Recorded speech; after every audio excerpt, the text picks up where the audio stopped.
We'll start with the chanting.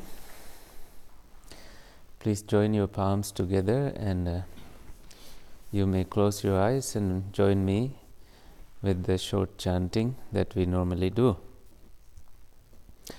Sadhu, sadhu, sadhu. Namo tassa bhagavato arahato samma sambuddhassa. Namo tassa bhagavato arahato samma sambuddhassa. Namo tassa bhagavato arahato samma sambuddhassa. Itipiso buddhaṃ saraṇaṃ gacchāmi. Dhammaṃ saraṇaṃ gacchāmi. Saṅghaṃ saraṇaṃ gacchāmi. Dutiyaṃpi buddhaṃ saraṇaṃ gacchāmi. Dutiyampi dhammaṃ saraṇaṃ gacchāmi. Dutiyampi saṅghaṃ saraṇaṃ gacchāmi.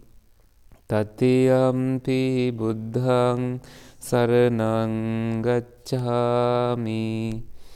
Tatiyampi dhammaṃ saraṇaṃ gacchāmi.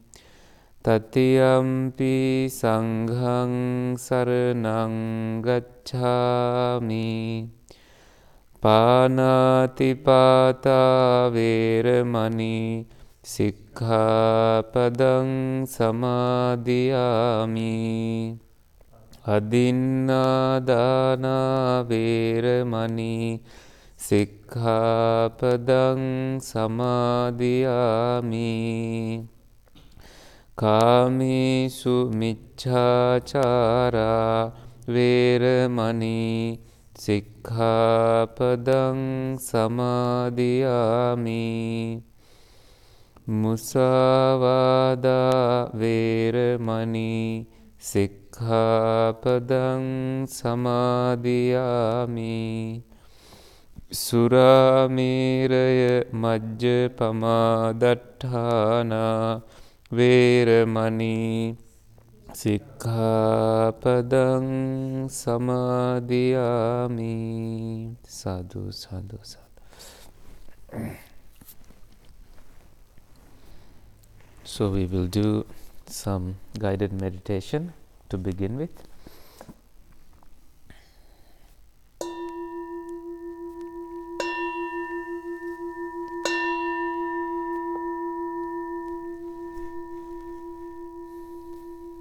You may begin with focusing on your inhaling and exhaling, with that adjusting your posture as well.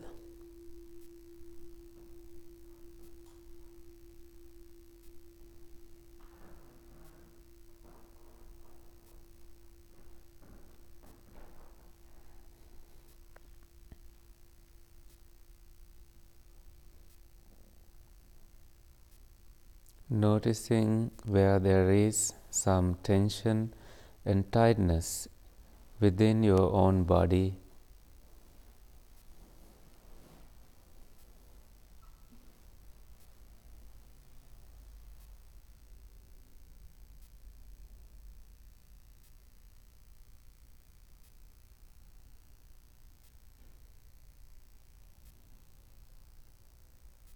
Kind of synchronizing with the quietness in the atmosphere, catching this friendliness, positive energy, which may guide and guard our presence here.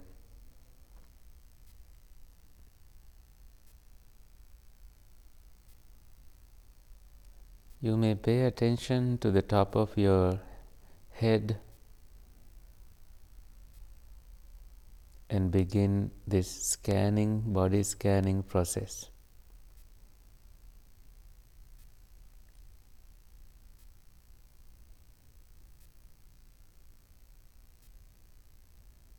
Making a straight line, connecting your neck and the backbone.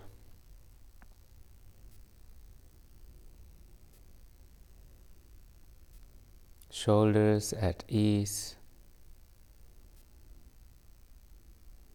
You relax the muscles from the top of your head down to the soles of your feet.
Your forehead, your face, your neck and the shoulders, your chest. Relax these parts, please.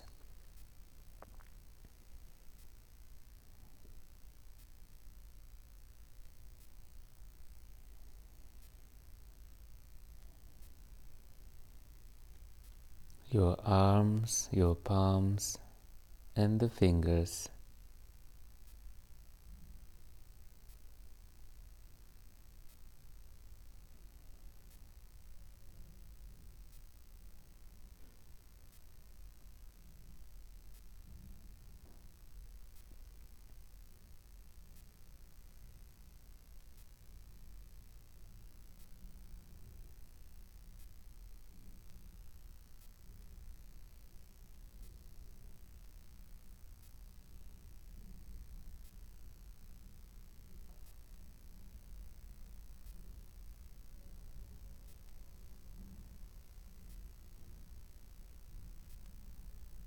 The stomach area, the waistline,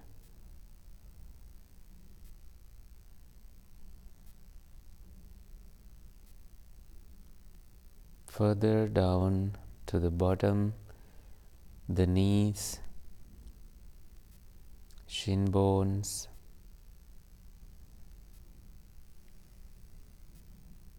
ankles, the soles of your feet,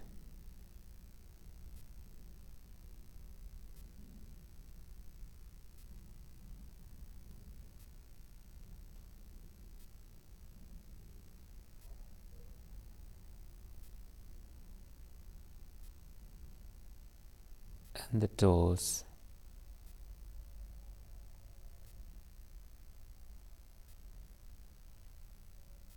Inviting positive energy back into the core of your body, to the heart base, making space,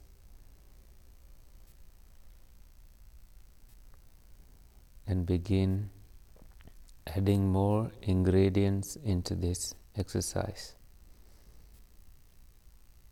Fully aware, being mindful, you breathe in, being mindful, you breathe out.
without giving a chance for a single moment of distraction.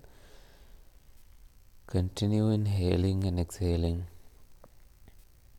to be fully relaxed, to awaken your insight.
Adding little effort, continue being mindful for 1-2 minutes.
Okay, so We are using a new copy, not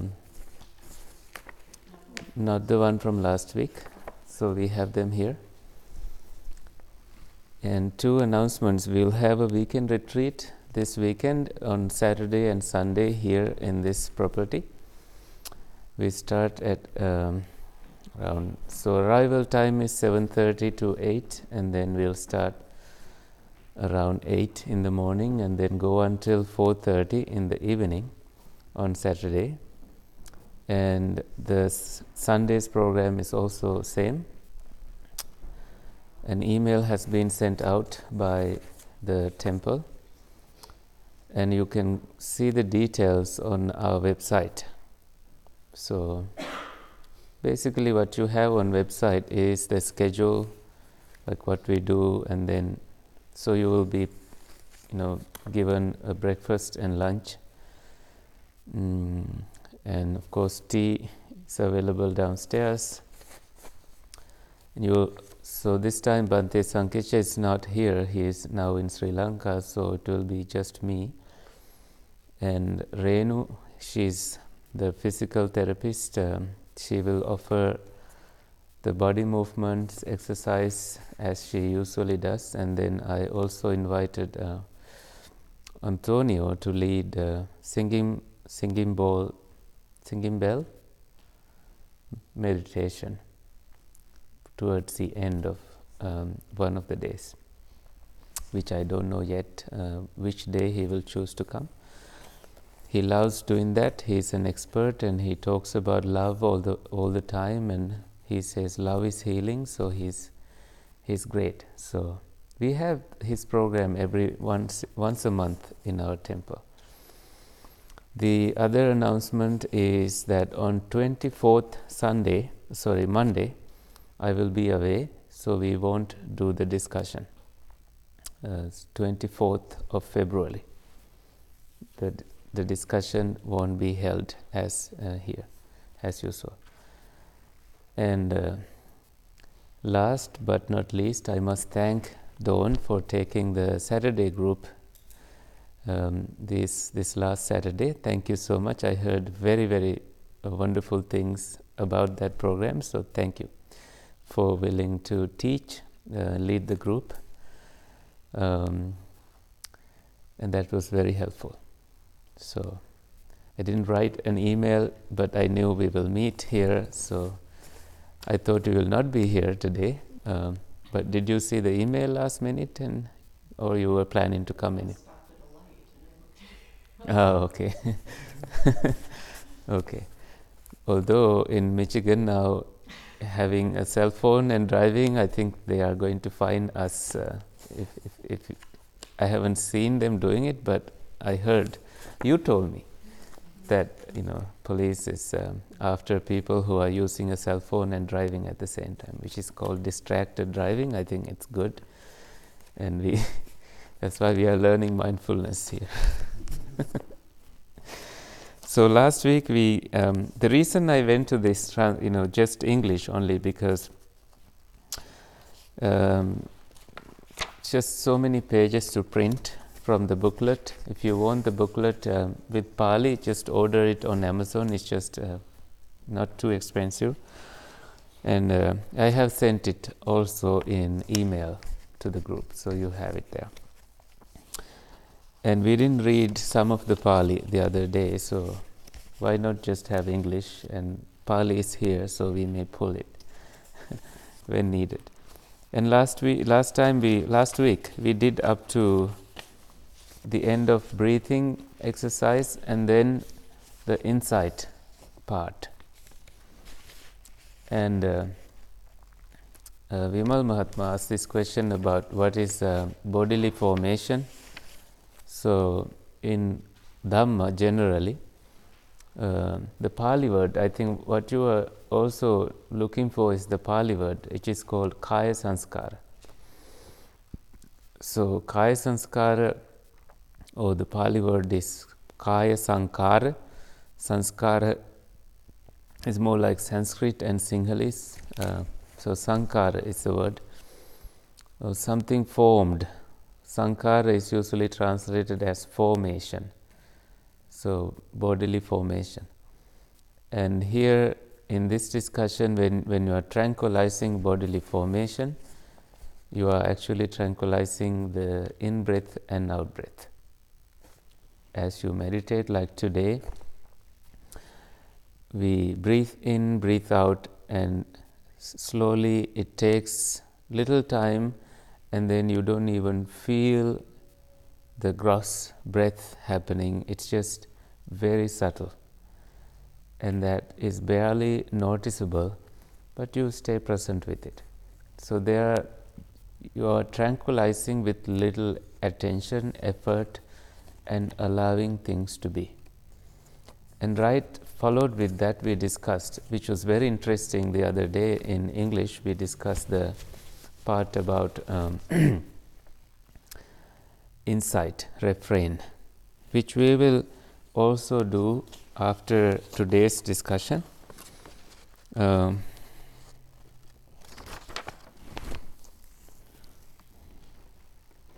Which is on page 2.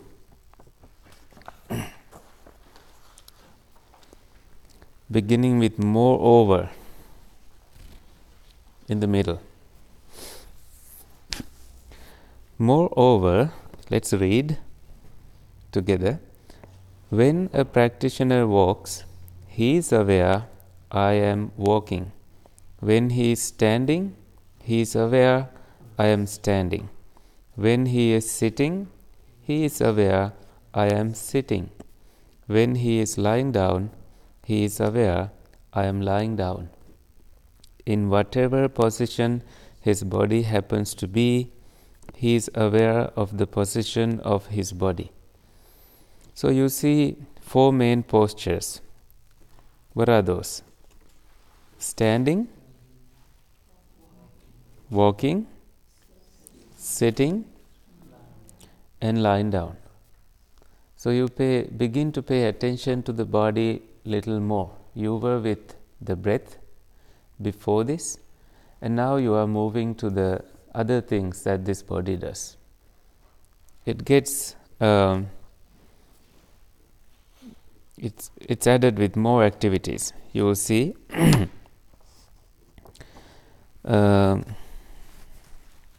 moreover, when the practitioner is going forward or backward, he applies full awareness to his going forward or backward. What is the meaning of that? Pujita Mahatmya?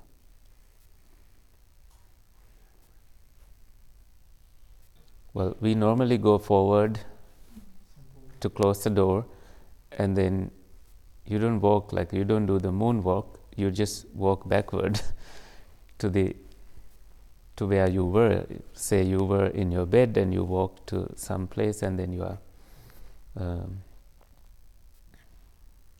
returning. But then it says he applies full awareness to his going forward or backward. Why is it necessary, and what are you doing in there? It's very, very important to know. What do you think?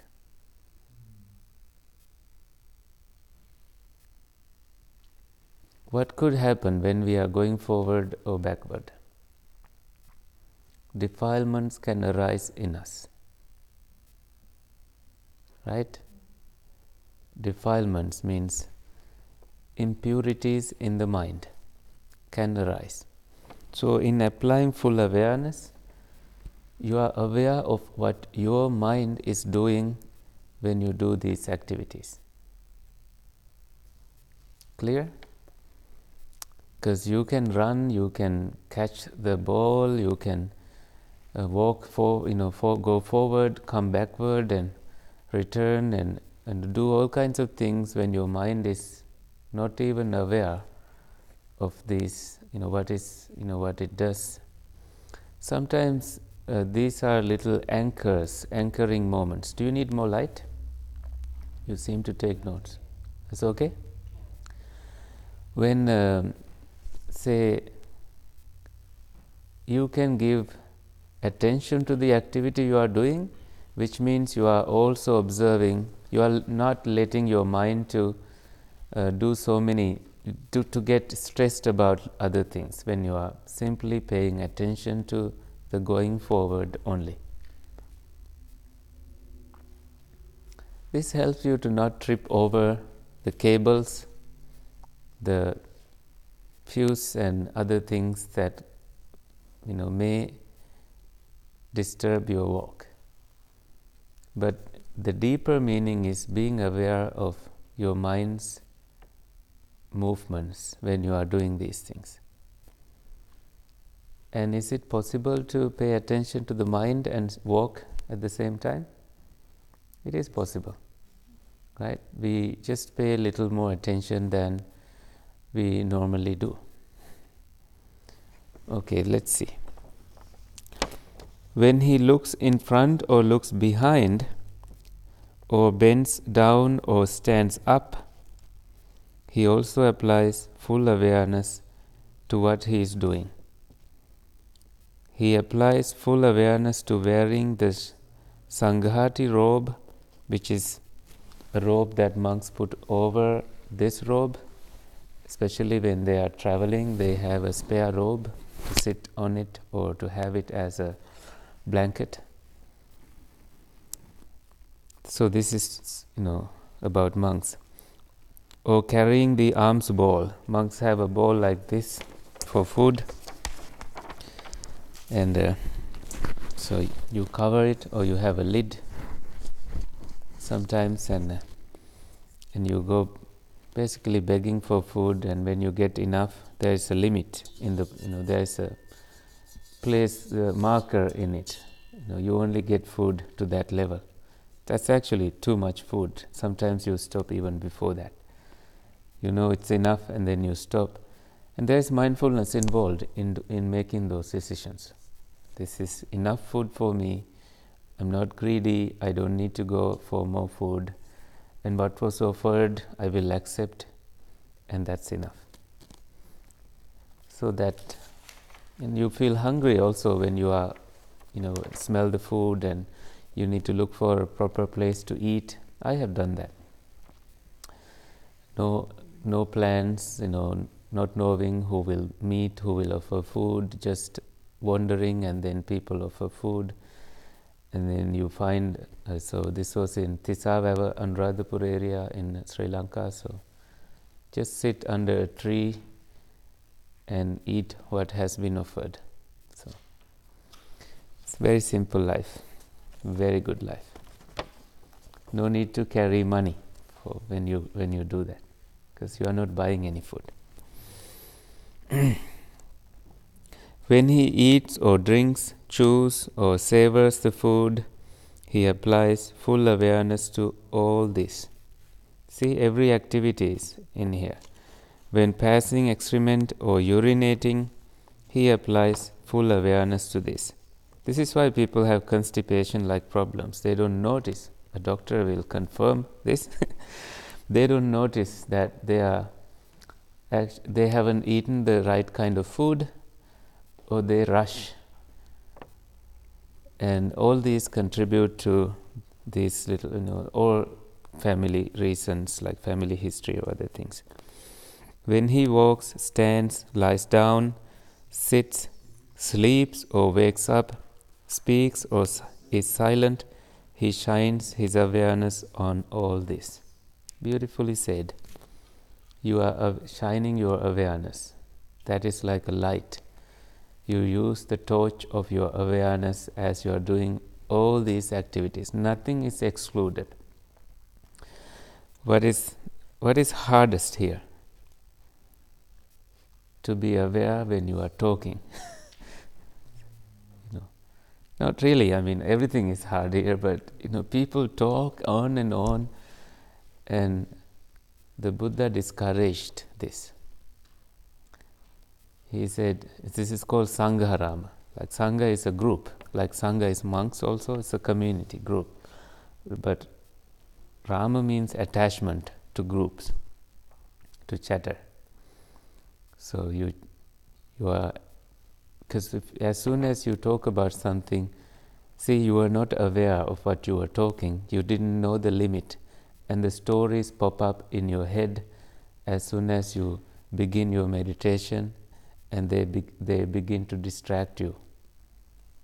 Perhaps you were talking about ghosts, demons, alavakas, and he didn't. He has a comment over there. He thinks it's a bedtime story that we did alavakas. But these stories can come, not really, like watching news. They can come and disturb your meditation.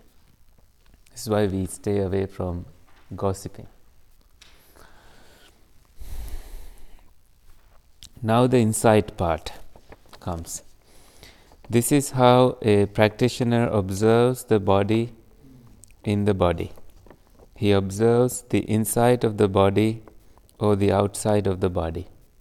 Like sometimes Bhikkhu Bodhi translates this as he observes the body internally and externally. You take one activity and try to analyze this. But let's finish to the last line of that passage. Or both the inside of the body and the outside of the body.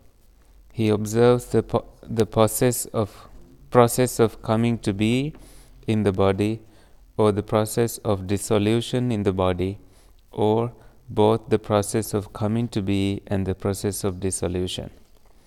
Or he is mindful of the fact there is a body here until understanding and full awareness come about. I like this translation. He maintains the observation, free, not caught up in any worldly consideration. That is how to practice observation of the body in the body, or bhikkhus. Bhikkhus means monks. Now let's go back in there. This is very important. Why? Because this part is repeatedly mentioned 22 times in the entire extended version of this teaching. By the way, have you been to these discussions before? Yeah? Yes. Okay, so you know the format. Yes, I've been working for several months. No problem. No problem. Because sometimes I wonder, I may forget the faces. I wonder if they came only for meditation. And before even we ask that question, some people stand up and leave, and we don't know why they came. Sometimes we may not. This group, we may want to tell them to come to other groups where we do only meditation and discussion. So that is why I asked. You are welcome. So this is how a practitioner observes the body in the body. That you understand. Because we were just talking about different things that we do. So it's very much relating to the body. He observes the inside of the body, so inside of the body or the outside of the body. And take, for example,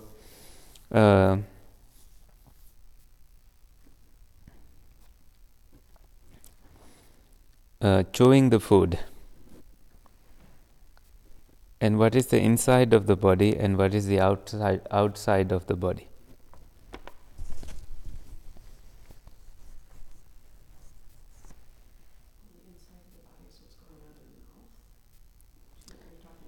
The tongue is the inside of the body. It's internal. The tongue. Once again. Smell would be on the outside. Chewing.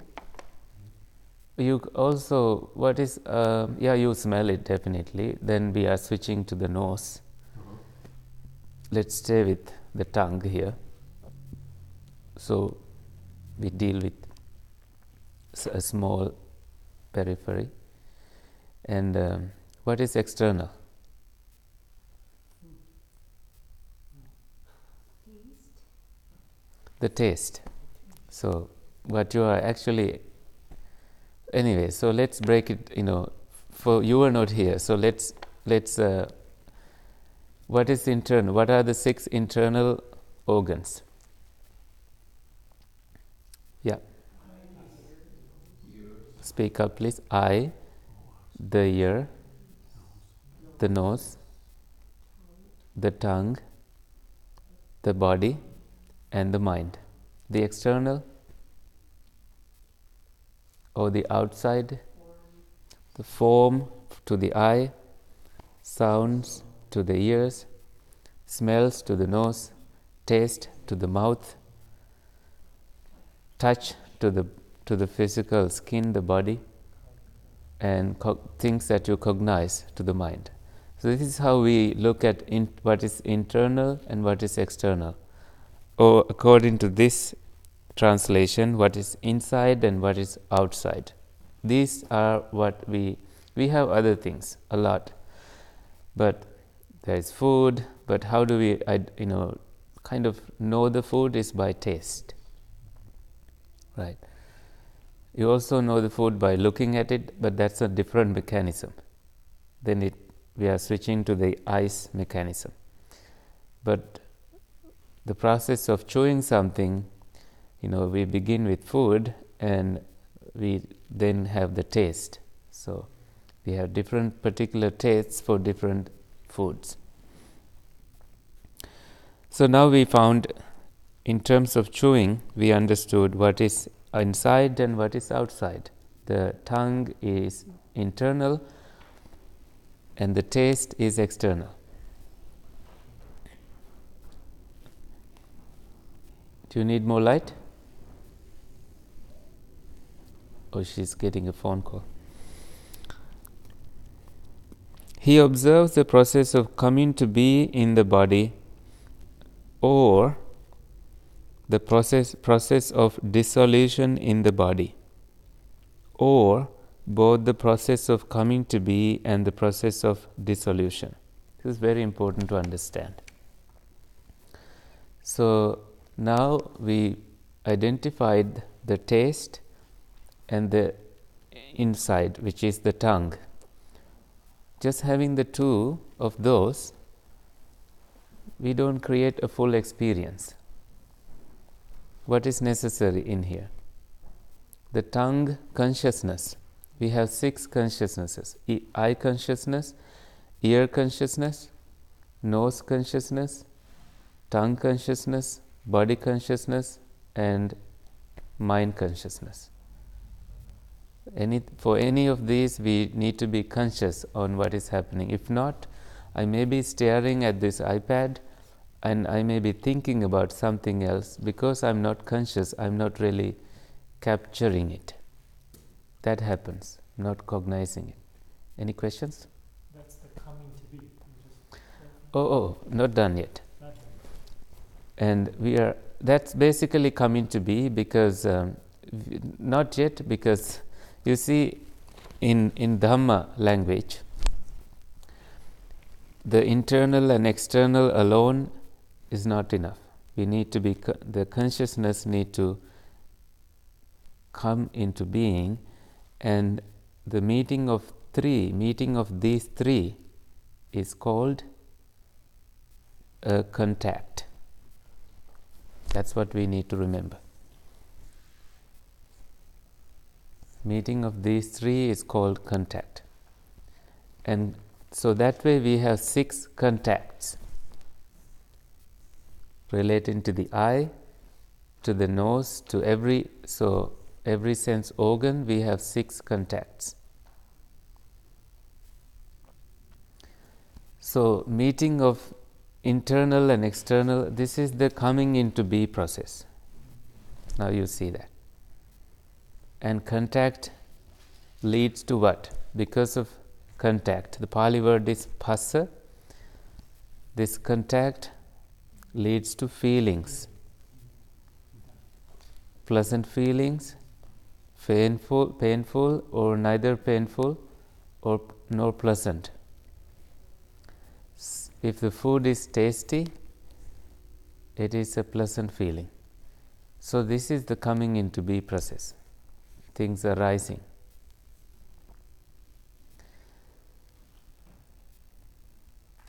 And when you like it so much, when it is so pleasant, you eat it until you put on weight, and your physical therapist don't like it because he has to correct your body.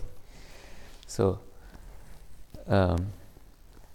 I'm taking just, I know the audience here, we have different people from different professions, that's why I'm mentioning that. But anyway, when we like something so much, we crave for it. That comes right after the feelings. So feelings lead to, when it is pleasant, you crave for it. When it is not pleasant, you dislike it. That is also part of craving. Because you like something, there is disliking. And when it is neutral, you may think with ignorance that there is someone who is labeling this experience as a neutral experience. So there are also that getting a person involved is a problem. Because the instructions will tell you,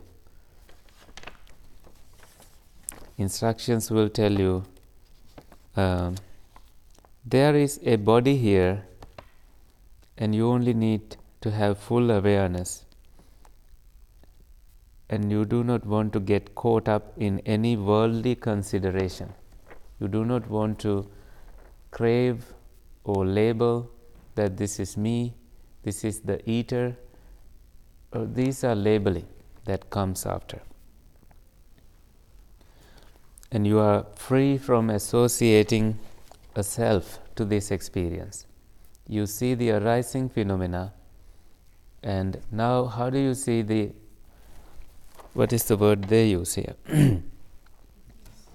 The dissolution phenomena. You can begin from the taste alone. If there was no taste, the tongue doesn't have any duty. So the cessation comes about. And then there is no way consciousness need to be present. You don't need to be conscious on a taste there. So the cessation, dissolution. And when there is no taste, no consciousness, there is no way contact to be, to arise. If contact is not arising, feelings will not arise. If feelings not arising, craving will not manifest. If craving is not manifesting, clinging will not manifest. Upadana is the Pali word. Upadana. So that second, that first A is long A. Upadana, clinging. We cling to one of these experiences, whether it is from the eye, ear, nose, or any of these experiences, seeing, hearings, smelling, tasting, or physical sensations, thinking. We cling because our experience tells us to cling to this. Clear? And the instructions tell us, don't get caught up in any worldly consideration. This is like a pure being. And can you practically do that? In certain circumstances? What are the circumstances that we can't practically do it? Food? Yeah. Huh? Breathing?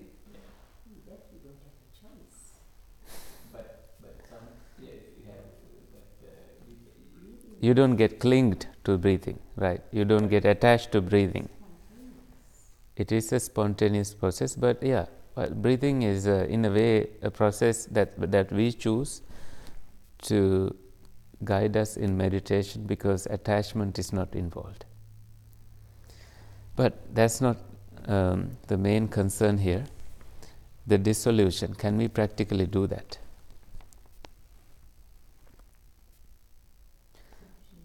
Now when monks, okay. You mean to separate yourself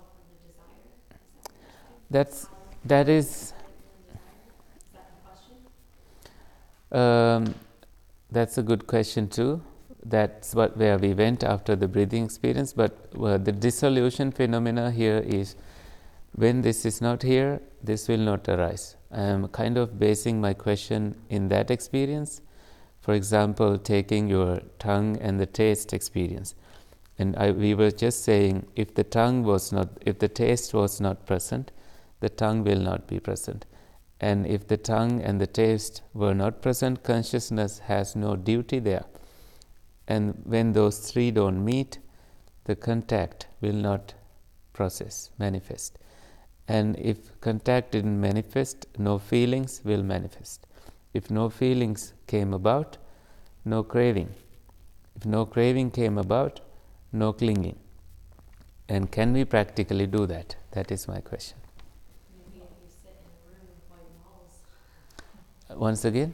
Maybe if you sit in a room with white walls, that's Ah, difficult to do in the yeah. world that we live in. So let me repeat that because somebody told me whatever the audience say they can hear, so I had to say that. She said, maybe if we sit in a room with white walls, right? Yeah. But what about your mind? Huh? There's desire everywhere. There's desire everywhere. Yeah, Or is there just desire in your mind?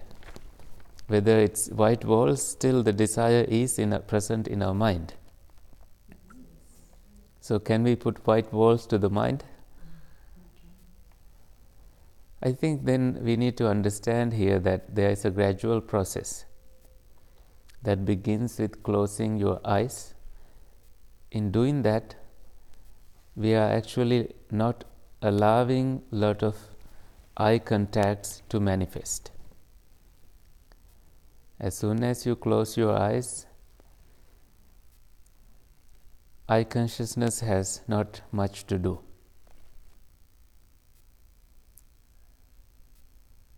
Somebody doesn't seem to agree with that. Hold on. But you have previous experience. You can. Oh, that is mind. Yeah. That is a that's a separate problem. That's the sixth sense door that we need to deal with it. We are kind of isolating the mind, and that is the beginning of it is closing your eyes. And can you close your ears? How? Earplugs. Did the Buddha have earplugs?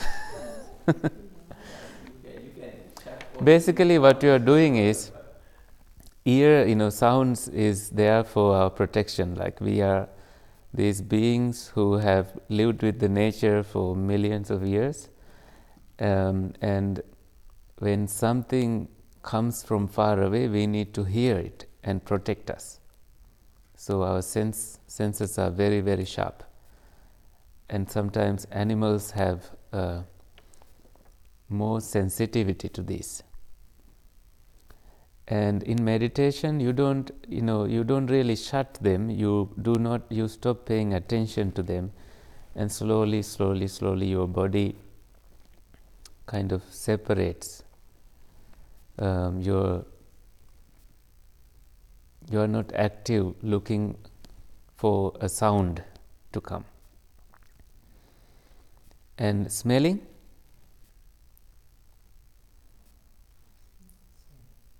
Same, right?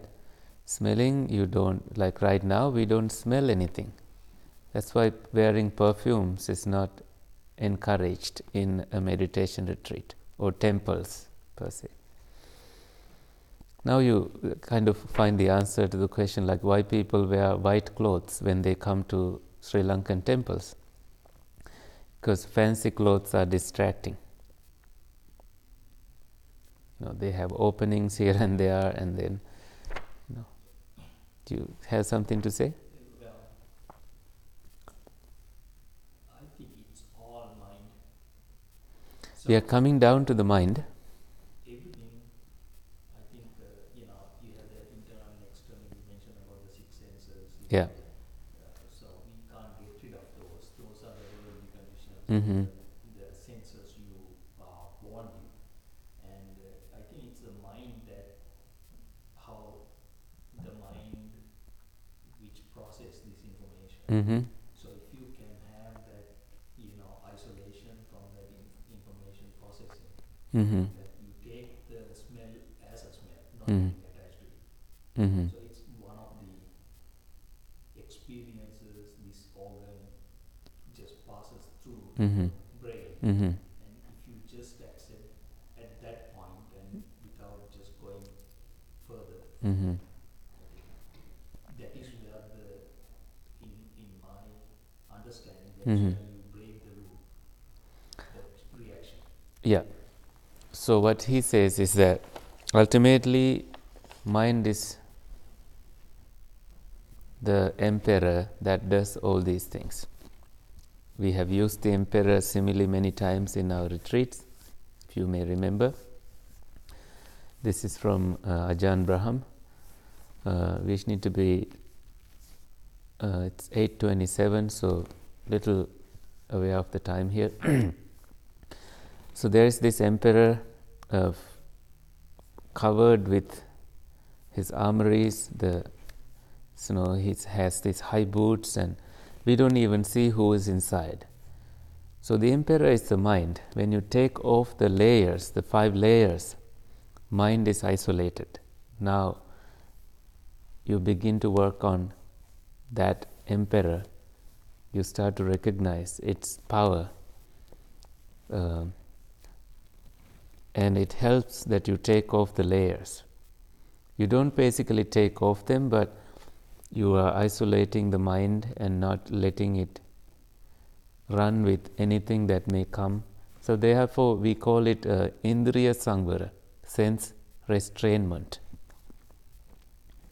Restrained in the eye, nose, tongue, body. What did I miss? Ear, thank you. And when you are restrained in those 5, so they are called pancha indriya, 5 faculties.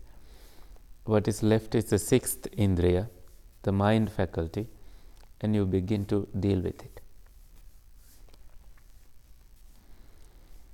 So the emperor's power is slowly eliminated to no power.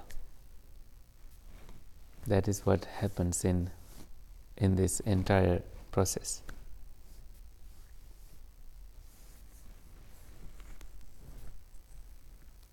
The emperor will not allow you to take off his layers, his protective armors and stuff. His duty is to protect himself. He has to protect himself for his survival. So that's hard, but people have done that. This is why we are people who are going against the current.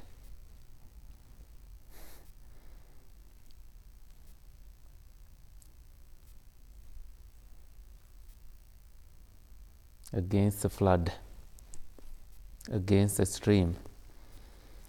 And those people are called those who are on the path to become stream enterers or stream winners.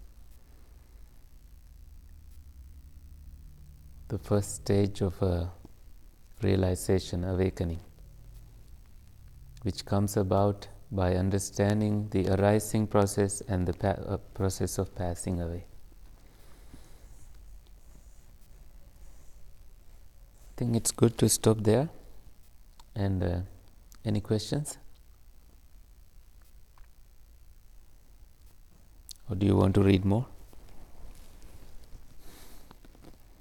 Can you clarify on what Priti brought up? So, what he's trying to say is like, the mind can really control the other 5, right? Mind can Right, so control the other parts. to go to those, why don't you start from there to control it? Is that pretty much the idea? So when you think about the consciousness, so you have each faculty has its own consciousness, which is actually linked to the processing in the brain, right? So you have kind of the tongue, you have the taste, and what is taste, what if you just take taste as it is, like it is the taste, you are not Pretty much being neutral about it. neutral like about you it, you already are not said. getting attached Neither, whether right. it's a, you know, it's a, you know, bitter So you- taste or a sweet taste, or, you know, it's just a taste. You can't be neutral either, right? Very good. Yeah. Who's being neutral here? That's the person, because that is one It's of not, your choices. So you are making choices. Your neutral beings, you made a choice. it's not actually being neutral, it's taking as it is. So you can Little just, insight in there. Yeah. I mean, you can have the painful feelings, I mean, even through the skin, you can have, you know, ticklish or whatever you But call then it. it gets So my- processed as a It- pleasant feeling. So it's again, it's all based in My your brain. Like chemo, it will be processed as this is a So- pleasant one, and you get attached to it. my understanding is that you take the senses and let it go without making a choice about it. Either like, dislike, or neutral. You don't do it on purpose. It just happens, right? That's what you need to stop. Now you have this. Okay, let me summarize the discussion of the three, four of you. So what they are saying is, okay, why don't we pin it down to the mind and then begin from there? And so Pujita Mahatmya adds that we have eye consciousness, ear consciousness, and these get activated when there is an stimuli. And if you see it as a process and not more, then you are good. Am I phrasing it correctly? Yeah. And then Vimal Mahatmya saying, if you take it neutrally, there can be a problem there, because there is a person here, the view of a person. So it's a good point, although then they corrected that view as, no, it's spontaneous and it's happening. So we need to come to understand that we are talking about these things without practice, from our ordinary sensory knowledge and experience. So in contrast, people who have developed the mind go to these very subtle places where you experience things that are very powerful experiences, and only someone who has training, cultivation, development of the mind can reach to these levels. Say you come to a space called nothingness. All you are dealing with is trying to mold it, understand it, label it, but there is nothing to label, nothing to hold on to, not even something neutral. It's like a non-existent experience. And that's where you begin to question, like, so I had that process before, I was so busy in my mind, I had too many stuff. Now there is barely anything, and this thing, it seems, this is like this I can label as nothingness, and I can't label it anything beyond.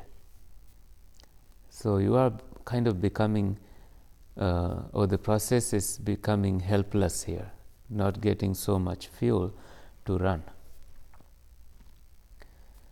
And then you try to perceive something and you don't really perceive, so then there is neither perception nor non-perception experience. We are talking about very, very subtle experiences of mind's development. And in there, without a question, there is an observer only, and even that idea of an observer is just a process linking to different things. You start to see links here. not based on any seeing, any hearing, but with that mind's place at that time. More insight begin to arise. Yeah. Just observation experience. So now, sometimes when you, let's say, when you work out or having a pain in some part of your body, Mm. you can actually get rid of it by just not actually thinking that as a pain. You can just okay, this is a kind of a sensation you are kind of experiencing, but it is you can control it from your mind, I think. Pretty much you distract from that. Yeah, so it is kind of a way to explain. I mean, it's a very simple, very low level explanation to, I think this is kind of a very big thing.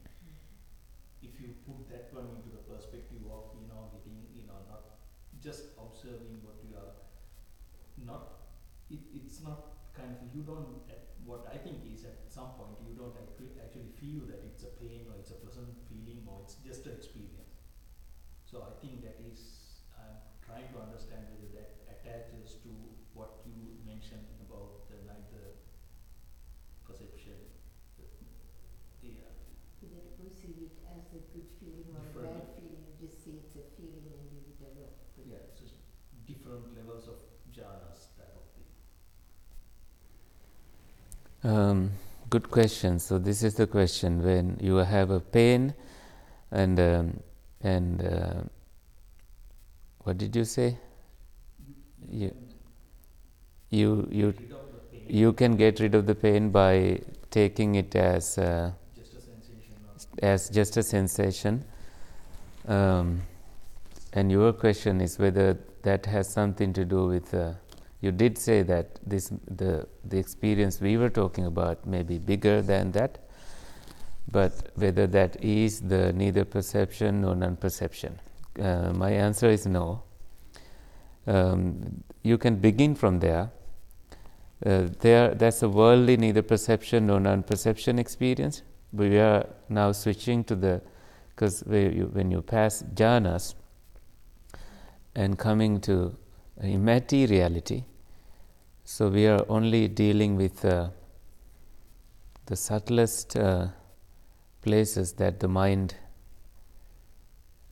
gets pulled into. I think he said, but how the pain controls physically, that is nothing to do with this. I guess, if you have physically and mentally too. Yeah. Physically and with mental effort, you can distract the pain and focus on something else. And that's not how the Dhamma discusses neither perception nor non-perception. Neva sanya na sanyayatana it's an ayatana. It's by itself is a faculty. It's a way of existing. But this experience is a temporary experience. So we need to look at the full word. It's a lasting experience where you stay in it. You get pulled into it. So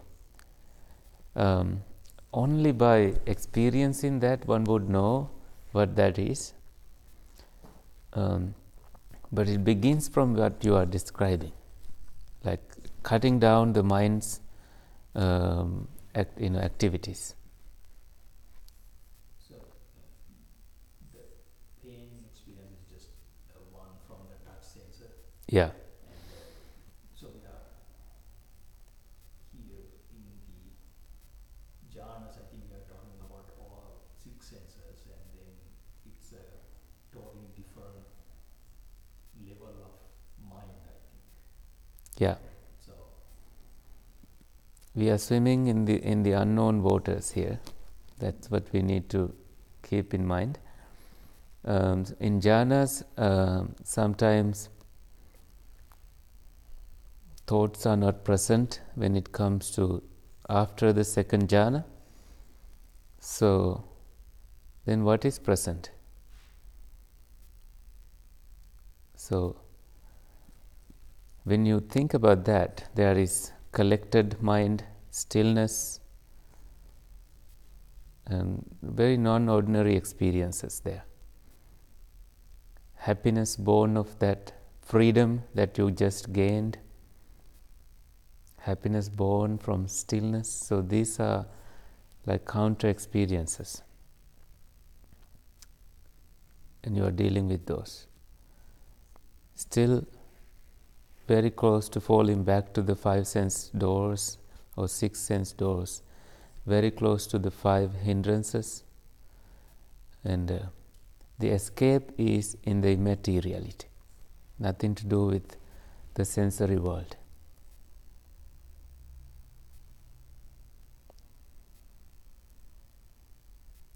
We can have an endless discussion on this.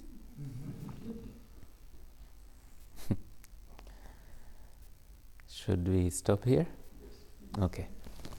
Let's transfer merits.